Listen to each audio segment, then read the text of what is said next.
Hey everybody, this is Dennis Wilborn, Papa D. It is the 15th of the month. It is time for Proverbs 15. This morning I woke up early. Something was just bugging me. And what it was God put something on my heart concerning a young man who attended our church, Inspire, for a while. And gosh, what a wonderful, great young man he was. Got to know him a little bit. And but he's been gone, and so I know he had been attending another church, and so everything was cool, I thought. And so but I had a chance to reach out to him to talk about some business items, and I just asked him. I said, "Hey, man, where are you worshiping? Where are you going to church?" And I get a response back from him that just shocked me. It really shocked me. He says, "Hey, nice bro." He goes, "Oh, I'm not attending church, man.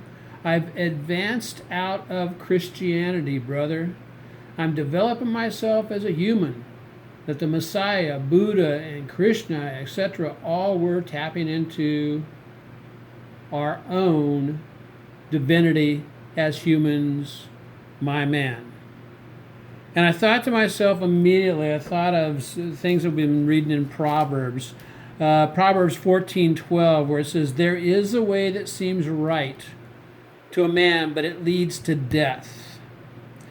I'm reminded of where it talks about in Matthew 7:13 through 14. Enter through the narrow gate, because wide and broad is the road that leads to destruction, and many enter through. But small is the gate, and narrow the road that leads to life, and only a few find it.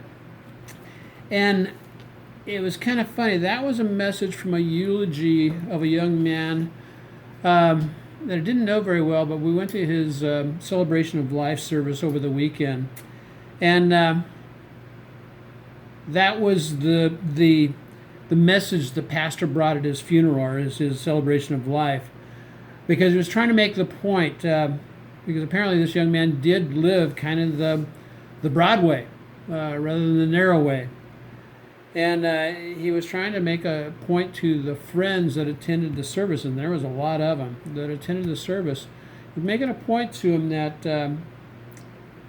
a fake gate, fake, leads to a fake God. And a fake God leads to a death without the real God. So as I was thinking about the young man who responded back to me, I also came into Proverbs 15, and it says, "The mocker resents correction."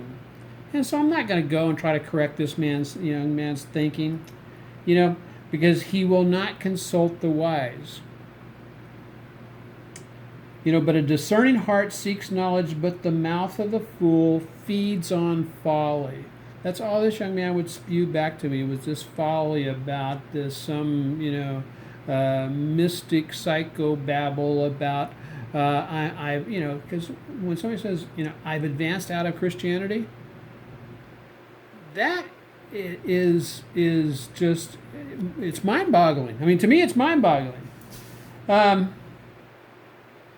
So anyway, go on the rest of Proverbs. It talks about Proverbs 15.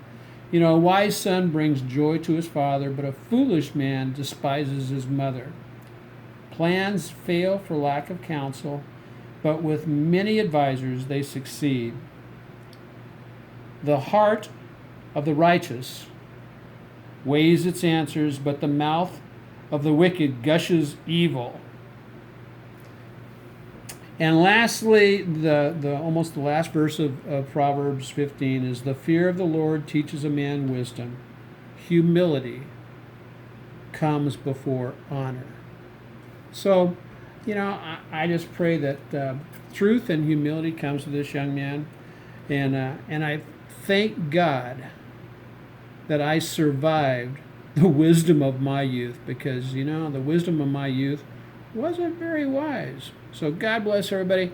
Hey, if you need a prayer, if you need somebody to just kind of put a blessing on your business or whatever, or drop me a note at papa.dww1@gmail.com. Aloha.